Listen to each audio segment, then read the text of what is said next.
مفتی صاحب ایک یہ بھی ہے کہ ہم یہ بھی دیکھ رہے ہیں ہمارے معاشرے میں جو دہشت گردی کی بھی ایک سب سے پہلے ایک میں پیغام لینا چاہ رہا ہوں، جو دہشت گردی کی ایک فضا دوبارہ چل پڑی ہے، اور ہم نے ترلئی ایک مسجد کے اندر بھی دھماکہ ہوا، وہاں پہ بھی شہداء ایک ہوئے، اور دہشت گردی کی ایک لہر چل پڑی ہے دوبارہ. اور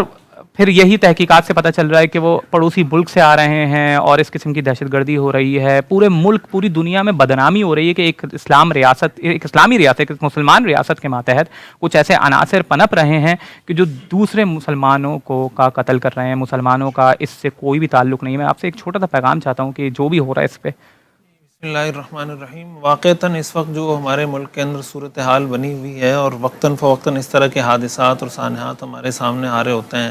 مساجد میں، امام بارگاہوں میں، علماء پر،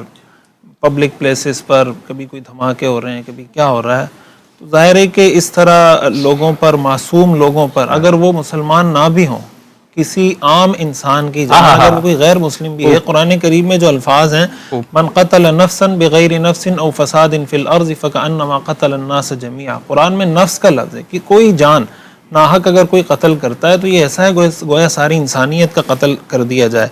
پھر اگر آپ وہ کسی مقدس مقام پر کر رہے ہیں، کسی مسلمانوں کو مار رہے ہیں، تو ظاہر ہے کہ اس کا دین، اسلام، شریعت سے کیسے تعلق ہو سکتا ہے. تو ہماری جو فورسز ہیں، ہماری جو جتنی ہماری آرم فورسز ہیں جو اس کے لیے قربانیاں دے رہی ہیں، آئے روز شہادتیں ہو رہی ہیں،